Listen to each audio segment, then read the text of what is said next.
এখানে আছে সেই পরমাত্মা সর্বত্র ব্যাপক হয়ে আছেন, তিনি বীর্যরূপ। এটা কি মানে স্পার্ম সেটা বলতেছে? অর্থাৎ না না না, শুদ্ধ, আপনি আপনি পুরোটা পড়ুন, বুঝতে পারবেন। অর্থাৎ শুদ্ধ বা শুক্র স্বরূপ।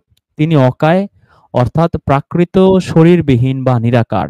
তিনি অব্রণ, অর্থাৎ শিরারহিত, স্নায়ুসমূহের বন্ধনের ঊর্ধ্বে স্থিত। তিনি শুদ্ধ, অর্থাৎ নির্মল। তিনি অপাপ বিদ্ধ, অর্থাৎ অধর্ম ইত্যাদি বর্জিত। তিনি কবি, অর্থাৎ ক্রান্তদর্শী। তিনি মনীষী, অর্থাৎ সর্বজ্ঞ।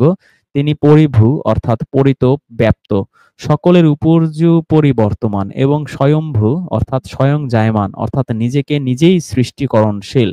সেই পরমাত্মা সদা সর্বদার নিমিত্ত পূর্বকল্পের অনুকূলেই পঞ্চভূত ইত্যাদিকে সৃষ্টি করেন।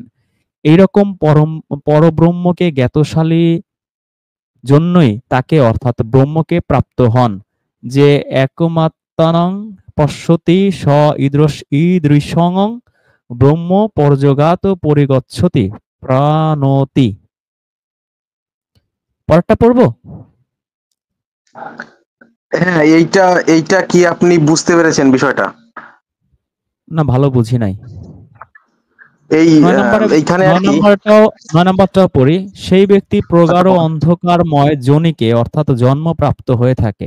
সে অসম্ভূতিকে, অর্থাৎ ত্রিগুণাত্মিকা মূল প্রকৃতিকে উপাসনা করে থাকে।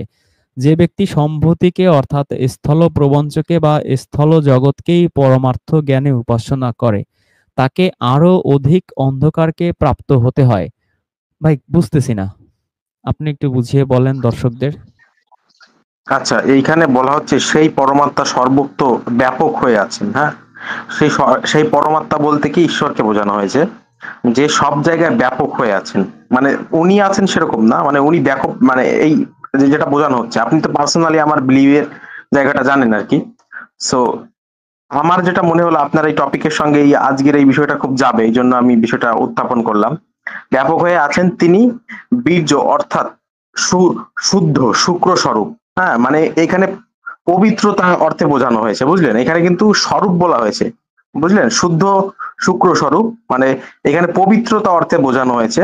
তিনি আকায়, হ্যাঁ, অর্থাৎ প্রকৃত শরীরবিহীন বা নিরাকার, মানে তার কোনো আকার আকৃতি নেই। হ্যাঁ, নিরাকার ঈশ্বরের যে কনসেপ্টটা, সেটা হচ্ছে বেদে। এবার কি লেখা আছে? তিনি অব্রণ, অর্থাৎ শিরারহিত। হ্যাঁ, মানে তার যে ওই আপনার স্নায়ুতন্ত্রের বন্ধন হইতে স্থিত। এই আমাদের যে স্নায়ুতন্ত্রের বন্ধন দেখা যাচ্ছে, আমাদের রাগ, ক্রোধ, ক্ষোভ, হ্যাঁ, বা কারো উপর কোনো প্রতিহিংসা, এইগুলো তার মধ্যে নেই। তিনি শুদ্ধ, অর্থাৎ নির্মল। তিনি অপাপ বিদ্ধ, হ্যাঁ, অর্থাৎ অধর্ম ইত্যাদি বর্জিত। তিনি কোনো মানে অধর্মের কোনো কাজ করেন না। তিনি কবি, অর্থাৎ ক্রান্তদর্শী। তিনি মনীষী, অর্থাৎ সর্বজ্ঞ। তিনি পরিভূত, মানে ঈশ্বরের যে ডেফিনেশনটা সেটা এখানে মানে বোঝানো হচ্ছে, যে তিনি মনীষী, অর্থাৎ সর্বজ্ঞ, মানে আমরা যেটাকে বলি জ্ঞানী। হ্যাঁ, জ্ঞানী, তিনি সবকিছু জানেন, সর্বজ্ঞ। তিনি পরিভূ, অর্থাৎ পরিতব্যাপ্ত, সকলের উপর, সকলের উপর্যুপরি বর্তমান, এবং স্বয়ম্ভূ, অর্থাৎ ঈশ্বর স্বয়ং যজমান, নিজেই নিজেকে সৃষ্টিকরণশীল। মানে ঈশ্বরকে কেউ সৃষ্টি করেনি, উনি উনি নিজে নিজে আকায় হয়েছেন, বা মানে নিজের ক্ষমতাকে ব্যক্ত করেছেন। হ্যাঁ, সেই পরমাত্মা সদা সর্বদার নিমিত্ত পূর্বকল্পের অনুকূলেই পঞ্চভূত সৃষ্টি করেন। পঞ্চভূত বলতে যেটা বোঝায় সেটা হচ্ছে মাটি, জল, বায়ু, তারপরে আপনার প্রকৃতি, এবং হচ্ছে এই এই মহাবিশ্বকে আর কি মানে বোঝানো হয়। যে পঞ্চভূত বলতে যেটা বুঝতে পেরেছেন রেজওয়ান সাহেব, পঞ্চভূতের কনসেপ্টটা কি? জি যেটাকে জি বলে জি। প্যান্থিজম। প্যান্থিজমের যে কনসেপ্টটা, যারা এই প্যান্থিজমের উপর করে, অনেকে আছে প্যান্থিস্ট। হ্যাঁ, যে তারা ঈশ্বরকে বিশ্বাস করে, সেটা কি, সেটা হচ্ছে প্রকৃতি, অগ্নি মানে আগুন, জল, বায়ু, এইগুলো, হ্যাঁ, মাটি। সো এই যে জিনিসগুলো, এইগুলো তিনি সৃষ্টি করেন। হ্যাঁ, এবং তিনি একজন কনসিয়াস বিইং। হ্যাঁ, এইরকম পঞ্চব্রহ্মের জ্ঞাতশালী জন্যই তাকে, অর্থাৎ ব্রহ্মকে প্রাপ্ত হন না। ঠিক আছে, মানে এই যে এই পরম ব্রহ্মকে জ্ঞাতশালী জন্যই তাকে তাকে অর্থাৎ ব্রহ্মকে, মানে এই যে তাকে বলতে ব্রহ্মকে বোঝানো হচ্ছে, মানে ঈশ্বরকে বোঝানো হয়েছে, প্রাপ্ত হন না।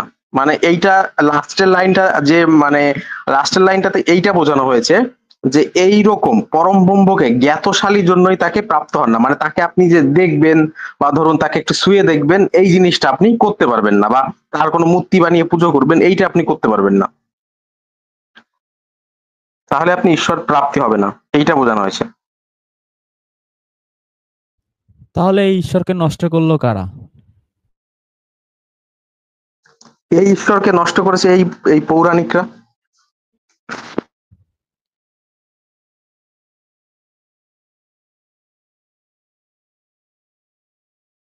বুঝলেন রেজন সাহেব?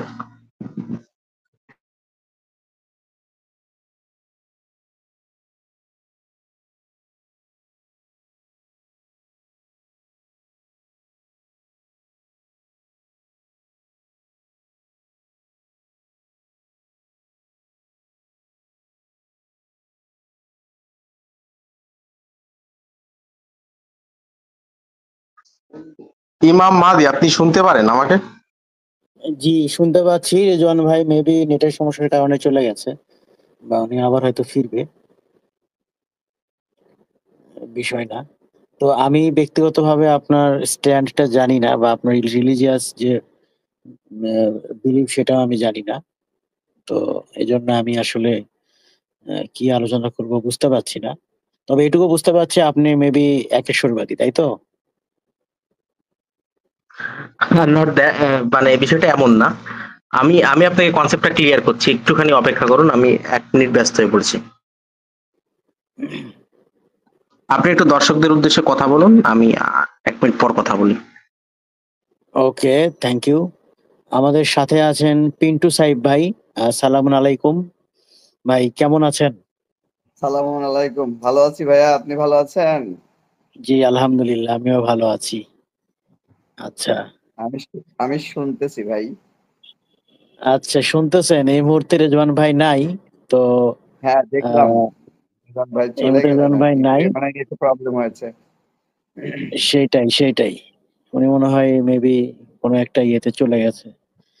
তো যাই হোক, অসীম ব্যানার্জি ভাই আমাদের সাথে আছেন। উনি মেবি একটু ব্যস্ত হয়ে পড়েছেন। উনি ওনার আবারও ফিরবেন। আমি ওনার ইয়েটা শুনলাম। ওই হ্যাঁ, থিঙ্কিংটার সাথে আমার কাছে মনে হচ্ছে যে আমরা যে থিঙ্কিংটা করি এক ঈশ্বরবাদী বা ওই যে অদৃশ্য সর্বোচ্চ সর্ব জায়গায় বিরাজমান, হ্যাঁ, ক্রোধ নাই, তার কোনো মানে ইয়ে নাই, আমার কাছে মনে হচ্ছে যে এটা মানে আমাদের যে ডেফিনেশন ওই ডেফিনেশন অলমোস্ট সেম, কেমন যেন মনে হচ্ছে আর কি। দেখেন, যারাই মানে একজন স্রষ্টায় বিশ্বাস করে, সে যে নামেই করুক না কেন, সেখানে কিছু মানে মিল থাকবে, সাদৃশ্য থাকবে তাদের মধ্যে কিছু, এটা স্বাভাবিক। তারপরে হ্যাঁ, হ্যাঁ, সাদৃশ্য যেসব ব্যাপারে থাকে না সেগুলোর কারণ হচ্ছে যে যেখান থেকে বিলং করে সেখানকার যে পারিপার্শ্বিকতা, সেই কারণে। হিন্দু হ্যাঁ। একজন হিন্দু যদি একেশ্বরবাদী হয়, তো তবুও তার মধ্যে হিন্দু ধর্ম থেকে আসা যে কালচার বা যে চিন্তা ভাবনাগুলো, এগুলো তাকে প্রভাবিত করবে। সে তার হিন্দু ধর্মের মধ্যেই একেশ্বরকে খোঁজার চেষ্টা করবে। আবার মুসলিমরা যারা হুম, আছে তারা তাদের মতো করে সেই থিম অনুযায়ী খোঁজার চেষ্টা করবে। তো এটা এজন্য আরকি কিছু পার্থক্য থাকে।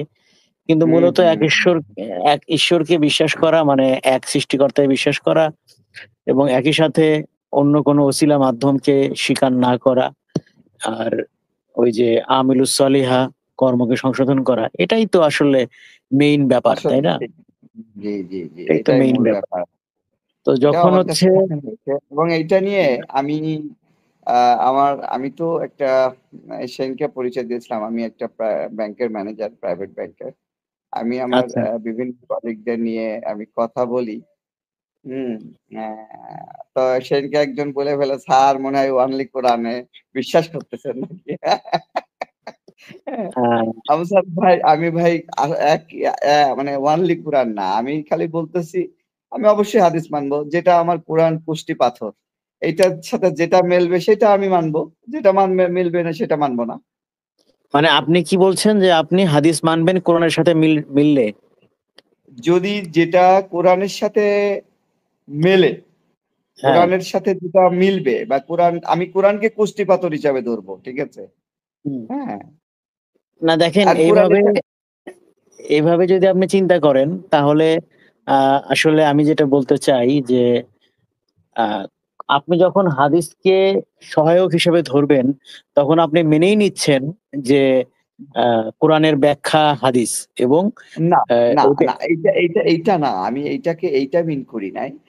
এখন ধরেন আমরা যে পারিপার্শ্বিক সিচুয়েশনে থাকি, বুঝছেন, হুম, হুম, এটা খুবই স্বাভাবিক। যেমন আজকে আমার সামনে অনেক বড় বড় মানুষ আসছে, তারা অনেক বড় বড় নেতা, কেউ সেক্রেটারি বিএনপির, কেউ জামাতের, কেউ প্রেস ক্লাবের, বুঝছেন, আমার সামনে আসছে। তাদের সাথে আমার কথা হলো। আমি তারা বিভিন্ন বিষয় নিয়ে কথা বলে।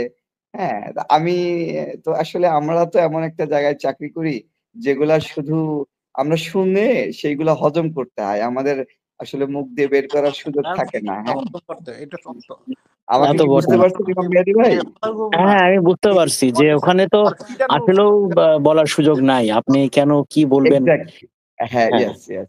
তো এখন সেই ক্ষেত্রে আমি ভিতরে চেষ্টা করি। এখন আমি একজন দেখতেছি যে আমি এই কথা। তখন আমি বললাম যে, "ভাই, কোরআনটা মূল ধরেন। কোরআনটা তো মূল। এটা তো অস্বীকার করতে পারতেছেন না। তাহলে আপনার সাথে যেটা সাংঘর্ষিক সেটা কেন মানবেন?"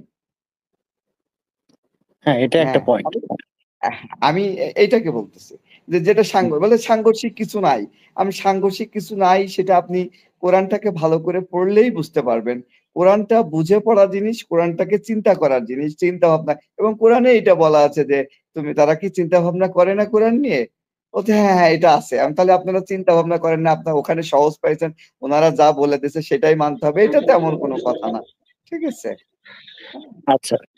না, আপনি ঠিকই বলছেন। তবে আ এই যে আপনি যখন আ আ হাদিসটাকে কোরআনের সাথে ম্যাচ করাচ্ছেন, কষ্টিপাথর হিসেবে কোরআনকে ধরে নিয়ে যে যেটা মিলবে সেটা আমি নেব। এটা করতে গিয়েও কিন্তু বিভ্রান্ত হওয়ার ভয় থাকে। কারণ আ মানে যেটা আসলে আল্লাহর তরফ থেকে আসেই নাই, যে এটা পরবর্তীতে আ আ বিভ্রান্তির মধ্য দিয়েই তৈরি হইছে, সেইটাকে হুম। আসলে আমি মনে করি যে গ্রহণ না করাই হ্যাঁ, ভালো। আপনি আপনি যেমন গতকালকে দেখলাম কয়েকটা হাদিসের কোট করলেন, হ্যাঁ? হ্যাঁ, আমি হ্যাঁ, হ্যাঁ। যেগুলা দেখে আমি হতভম্ব হয়েছি যে এটা কিভাবে হাদিস হয়? এটা কিভাবে আল্লাহর হয়?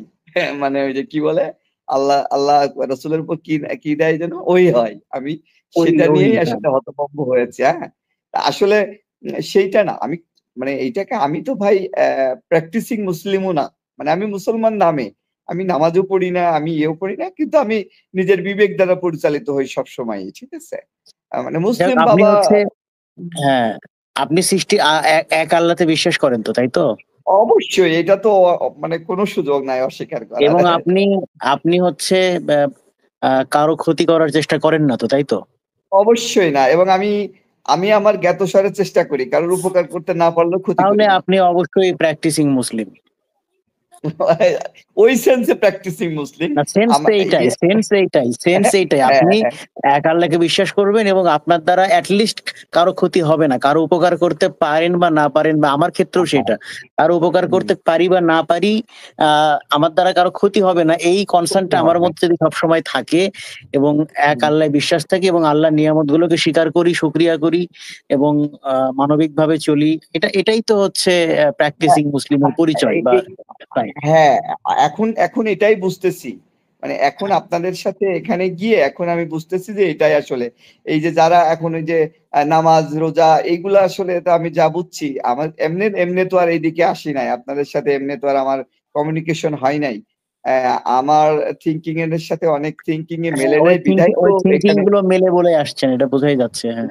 জি, জি, জি, জি, জি। ইয়েস, সেটাই আরকি। যা হোক, ধন্যবাদ আপনাদেরকে। আমি নিজে কোরআন শেখারও চেষ্টা করতেছি। অনেকটা এগিয়ে গিয়েছি সেটা প্রায় এখন, হ্যাঁ? এবং এটা আপনাদের সাথে আপনাদের সঙ্গে এসেই কিন্তু আমি এই যে নিজেকে কোরআন শেখাটা শিখতেছি। এবং সেটা আমি প্রায় ১৫ দিনের ভিতরে আমি অলমোস্ট ১৫ দিনের ভিতরে একটা মানে উচ্চারণ করতে পারতেছি আরকি। বুঝছেন?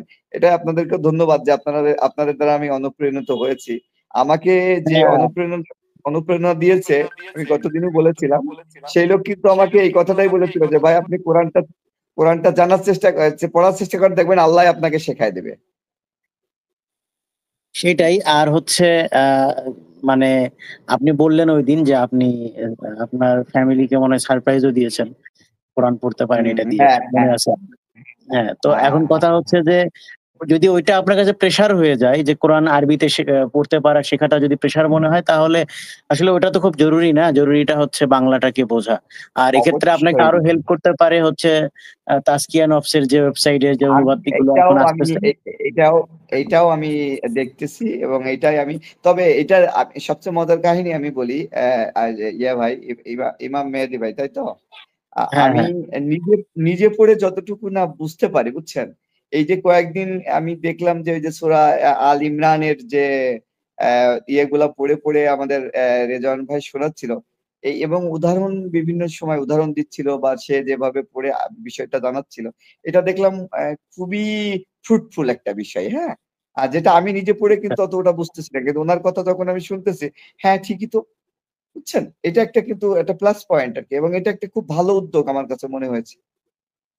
হ্যাঁ, অবশ্যই, অবশ্যই। আ যাই হোক, থ্যাংক ইউ আপনাকে। মানে আপনার এটা অনেককে অনুপ্রাণিত করবে। আপনার এই অ্যাটেম্প্ট গুলো বা আপনার এই শিখতে চাওয়ার যে আগ্রহটা বা আপনার যে থিংকিং, এই ব্যাপারগুলো অনেককেই নিশ্চয়ই ইনশাআল্লাহ আ অনুপ্রাণিত করবে এবং কোরআনের যে ব্যাপারগুলো সেদিকে আগ্রহ জাগাবে। কোরআনই যে হচ্ছে একমাত্র বিধান, এটার প্রতি আগ্রহ জাগাবে। তো আমাদের কাছে সাথে শহীদুল ইসলাম যাযাবর ভাই ছিলেন।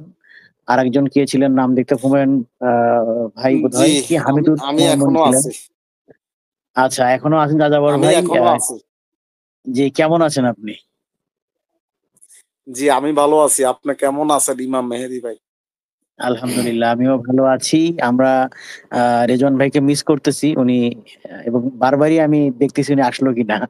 যাই হোক, বিষয়টা হচ্ছে যে আ আ যাযাবর ভাই, আমি এর আগে যতটুকু বুঝেছিলাম যে আপনার মধ্যে কোথাও, কোথাও কোনো প্রশ্ন ছিল। কোথাও, কোথাও। এখন সেগুলোর কি অবস্থা? না, আমার ভিতরে কোরআন বিষয়ে কোনো প্রশ্ন নাই, বুঝছেন? এই এই বিষয়ে আমার কোনো সংকোচ, কোনো প্রশ্ন নাই। কোরআন যা আছে যেভাবে আছে তাই। এটা কি কেউ ব্যাখ্যা করলো, কেউ হাদিস বানালো, কেউ এটার সমর্থনে আয়াত লিখলো আরেকটি। এগুলা আমি এম এ আজকে ৫ থেকে ৭ বছর যেদিন আমি সজল রোশন ভাইয়ের ভিডিও দেখছি, ঐদিন থেকে এটা আমি বাদ দিয়ে দিছি। তারপরে যাক, সজল রোশন ভাই তো এখন আর ভিডিও করে না। ২-৩ বছর ধরে রেজওয়ান ভাই এখন করে। রেজওয়ান ভাইয়ের ভিডিও দেখি। নিজেকে আরো একটু আপডেট করার জন্য বা আরো নতুন নতুন চিন্তা ভাবনা নিজের ভিতরে আনার জন্য। হ্যাঁ, গতকালকে দেখলাম একটা সিলেটি ছেলে, সে সম্ভবত কারি মাওলানা এই টাইপের হবে। রেজওয়ান ভাইকে শর্ত দিল যে পবিত্র কোরআনের সবচেয়ে যে ছোট সূরা আছে সূরা কাউসার, এটার প্রথম জি, জি, আয়াতের জি। যদি অর্থটা কোরআন থেকে বলে দিতে পারে, তো তখন আমার ভিতরে একটু খিঁচে গেছে।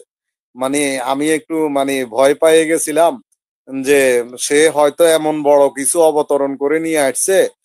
রেজওয়ান মানুষের তো জ্ঞান স্বল্পতা থাকতে পারে, রেজওয়ান ভাই পারে কিনা, যেহেতু এটা লাইভ।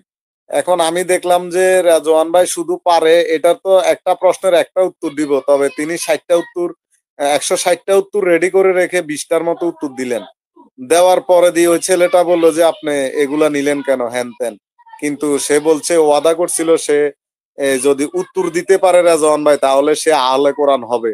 কিন্তু সেই উত্তরটা পাওয়ার পরে সে আহলে কোরআন হইল না। তো যারা হাদিস মানে তাদের একটি লাইভে আমি যোগদান করেছিলাম। তো সেখানে আমাকে মিউট করে রেখে একটা ছেলের সাথে তারা কথা বলছিল। তো ওই ছেলেটাও কিন্তু সিলেটি ভাষায় কথা বলে, সম্ভবত এই ছেলেটাই হবে। ৮০ থেকে ৮৫ ভাগ মানে আমার আইডিয়া বলে এই ছেলেটাই হবে। রেজওয়ান ভাইকে যা ইচ্ছা তা বললো, ইহুদি খ্রিস্টানের দালাল, এরপরে গুমরা, তারপরে মানে অনেক কথাবার্তা বললো। তা আমি তো ভাবছি যে অনেক বড় পণ্ডিত, হয়তো রেজওয়ান ভাইকে এই জন্য রেজওয়ান ভাই নাকি তাকে লাইভে জায়গা দেয় না, হ্যাঁ বাহাস করবে বলে বলে নাই, এগুলা অনেক কিছু বললো। তবে কালকে দেখলাম যে যেভাবে সে ধরাশায়ী হলো, মানে এরা আসলে কিসের বলে মানে এদিক সেদিক ঘুরাপিরা করে, এটা যদি একটু বলতেন।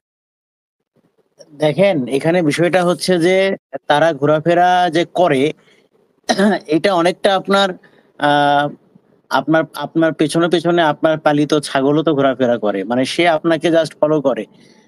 আপনার কাছ থেকে কিছু পাওয়ার আশায় বা একটু খাওয়া খাওয়া পাওয়ার আশায়, কিন্তু আপনি তাকে কিছু বলবেন, সে কিছু বোঝে এমন কিন্তু না।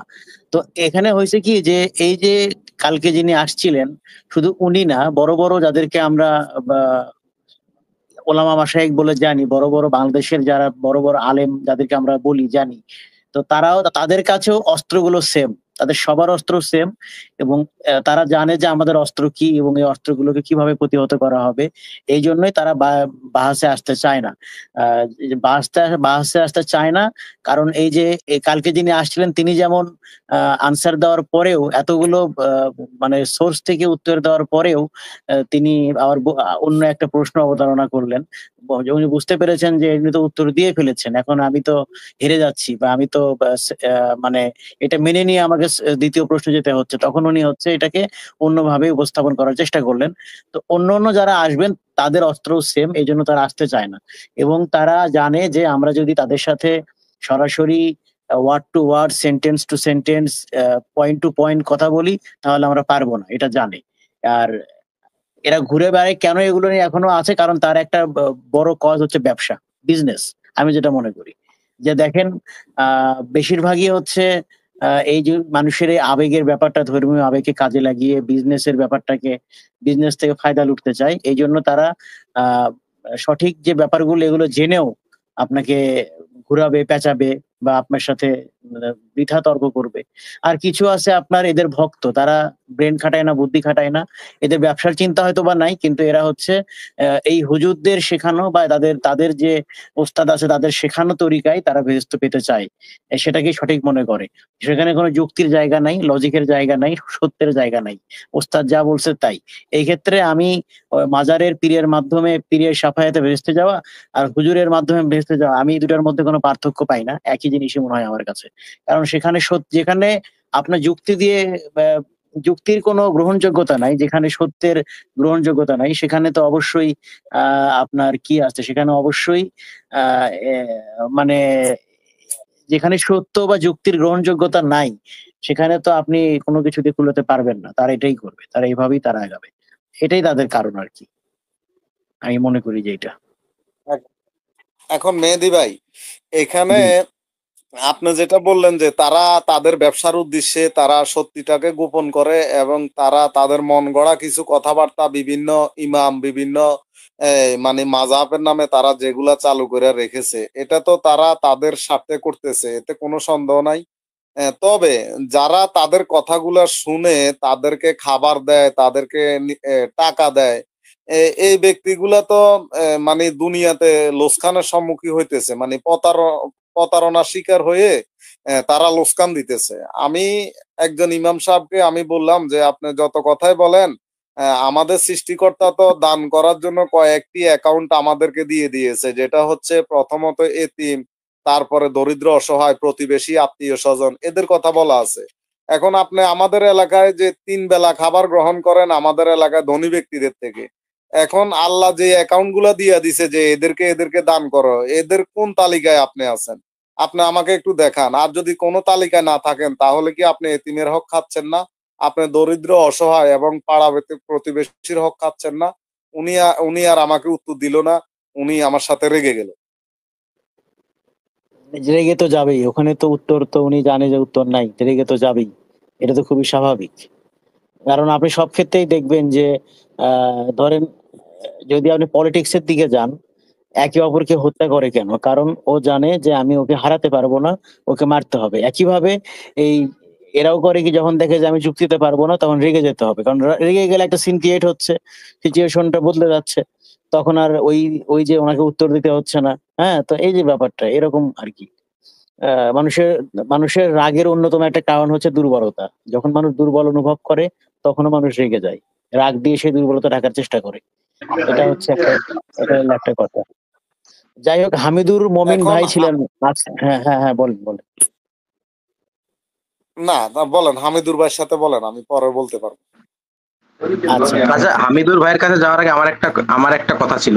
ইমাম মেহেদী ভাই, রেজওয়ান ভাই কি আজকে একটু দেরি হবে আসতেন নাকি? ওনার সাথে আমার কন্টাক্ট হচ্ছে না, উনি মেবি আসার চেষ্টা করছেন, কারণ এরকম বহুবারই হয়েছে যে নেটওয়ার্কের সমস্যার কারণে, অনেক টেকনিক্যাল কারণে এটা ডিসকানেক্ট হয়ে যায়, পরে আবার উনি চলে আসেন। উনি হ্যাঁ আচ্ছা, আমি যে কথাটা বলতে এসেছিলাম বলে চলে যাই, তারপরে আপনারা আবার করতে পারেন। তো আপনাদের অনুযায়ী এই যে ঈশ্বরের ডেফিনেশন আমরা বেদ থেকে দেখলাম, এই ঈশ্বরে যারা বিশ্বাসী তারা কি জাহান্নামী না জান্নাতি? আপনি বেদ থেকে যখন আপনি হচ্ছে ঈশ্বর কারো অমুখাপেক্ষী হিসেবে ধারণা করবেন, ঈশ্বর কারো কাছ থেকে জন্ম নেয়নি, কেউ তাকে তিনি তাকে জন্ম দেননি, তার কোনো ছেলে মেয়ে নাই, তার কোনো সাহায্যকারী নাই, তার যখন এরকম চিন্তা ভাবনা আপনি উপস্থাপন করতে পারবেন, মাথায় আনতে পারবেন, তখন আপনার ডেফিনেশন যেটাই যে দৃষ্টিভঙ্গি থেকে দেন না কেন সবগুলোই ঠিক আছে। এবং এই বিশ্বাস নিয়ে জাহান্নামে, আর আপনি হয়তো আলোচনা শুনেছেন এর আগেও আমাদের ব্যাপারে, সেটা হচ্ছে যে আমরা যেটা বিশ্বাস করি যে শুধু বিশ্বাস করলে হবে না, একটা ঈশ্বরে বিশ্বাস করলেই শুধু হবে না, আপনার যে কাজ, যে কর্ম, এইটাও শুদ্ধ থাকতে হবে। তো হ্যাঁ, আপনি যেটা বলেছেন যে বিশ্বাসের ব্যাপারে ওইটা ঠিক আছে, জান্নাত জাহান্নাম তো পরের ব্যাপার, কাজের উপর ডিপেন্ড করবে। কিন্তু আপনি যেটা বললেন যে এক ঈশ্বর, এই এক ঈশ্বরে যদি এইভাবে চিন্তা করা যায় তাহলে অবশ্যই ঠিক আছে। ইমাম মেহেদী ভাই, আপনি মেডিকেলে ভর্তি হলে কি ডাক্তার হয়ে যাবেন, না পড়াশোনা করতে হবে? না, পড়াশোনা তো করতেই হবে, সেটাই বোঝাচ্ছি আমি। এক ঈশ্বরে বিশ্বাস মানে হচ্ছে জাস্ট আপনি মেডিকেলে মাত্র ভর্তি হয়েছেন, এখন ভালো করে কর্মকে সংশোধন করবেন, ভালো কাজ করবেন, তার বিনিময়ে না আপনি জান্নাতে যাইতে পারবেন। আপনি এক ঈশ্বরে বিশ্বাসী হয়েছেন দেখেই আপনাকে জান্নাতে দিয়ে দেবে, এই মোল্লাদের মতো কথাবার্তা বললে তো হবে না। মোল্লারা তো বলে যে লা ইলাহা ইল্লাল্লাহ একবার পড়ছে সেই জান্নাতে যাবে। কুরআনে এমন কোন নাম গন্ধ আছে আপনি পাইছেন? আমি তো পাই নাই ভাই। না, আমি ওনাকে সেটাই বলছিলাম ওনাকে আমি, যে ঈমান আনছেন সেটা তো একটা ব্যাপার, কিন্তু আপনি জান্নাত জাহান্নামের ব্যাপারটা ফয়সালা হবে কত মাধ্যমে। মানে আমি যেটা বলছিলাম, বেদের ঈশ্বরের যে কনসেপ্টটা এবং আপনাদের যে কনসেপ্টটা, এইটা কতটা সিমিলার? বেদের ঈশ্বরের কনসেপ্ট আর এত ডিটেইলস এর মধ্যে নাই। কুরআনে কিন্তু আল্লাহর কি রকম কি ডিটেইলস কিন্তু ওইভাবে নাই। আমি তো অ্যাকর্ডিং টু কোরআন আমি তো বলেই দিলাম বিশ্বাস করব মানে হচ্ছে সোজা কথা, সৃষ্টিকর্তা একজন, আমি যেটা বুঝি একজন, তার তিনি কারো মুখপক্ষী নন, বিশ্বাস করতে হবে। আর হচ্ছে তোমার কর্মকে সংশোধন করো। জান্নাত কোনো বিশ্বাসের কারণে কাউকে জান্নাত দেওয়া হবে না, জান্নাত দেওয়া হবে তার কর্মের কারণে, তার আমলের কারণে তাকে জান্নাতে দেওয়া হবে। আচ্ছা ঠিক আছে রেজন ভাই, আপনারা কথা বলুন, আমি আবার যদি কোনো থাকে আমি আবার আসবো। হ্যাঁ, এখন আপনাদের আপনাদের রিলিজিয়নে কি মানে কর্ম দরকার নাই, শুধু ওই যে খ্রিস্টানদের মতো কি জিসাস আমার পাপের বোঝা মাথায় নিয়ে ক্রুশবিদ্ধ হইছে, জিসাসকে ভালোবাসলি জান্নাত, হেভেন, এরকম কনসেপ্ট হিন্দু ধর্মে নাকি? আমি ঠিক মানে কনফিউশনে পড়ে গেলাম। না, আগে আপনাকে একটু সংশোধন করে দিতে চাই। আপনি তো বললেন আপনাদের ধর্মে, আমাদের ধর্ম বলতে আপনি কি বোঝালেন বুঝলাম না। ও আচ্ছা, সরি, ওই আপনি তো যাই হোক, মানে ওই যে হিন্দু ধর্মে কি এরকম বিষয়টা খ্রিস্টানদের মতো, মানে বিশ্বাস করলে আর কৃষ্ণকে ভালোবাসলে বা ঈসা নবীকে ভালোবাসলেই জান্নাত? না, বিষয়টা এমন না মোটেও। মানে এখানে জাস্ট ঈশ্বরের কনসেপ্টটা দেওয়া হয়েছে। এবার এই ঈশ্বরে বিশ্বাস করলে আপনি স্বর্গে যাবেন এরকম কোনো কথা নেই। হ্যাঁ, আপনি যদি বেদ হিসাবে চিন্তা করেন, তাহলে আপনার যদি স্বর্গে যেতে হয় আপনার অবশ্যই ভালো কর্ম করতে হবে। হ্যাঁ, ভালো কর্ম কি সেটা বেদ হিসেবে ভালো কর্ম করতে হবে, কিছু নির্দেশ আছে সেগুলো পালন করতে হবে। ঠিক আছে, সো ওইটাই আর কি বিষয়। এবার ভালো কর্ম তাদের কাছে মনে হয় নির্দেশ বলতে কি ritual? Ritual some kind of, আপনি বলতে পারেন। ধরেন আপনি যদি এইটার একটুখানি বিশদে যদি জানতে চান, সেটা হচ্ছে কি, এই স্বর্গে আবার ভালো কাজ করলে অনেক সময় যাওয়া যায় না। হ্যাঁ, এটা একটা কাহিনী আছে। না, সেইদিকে আমি সেটা বলছি না।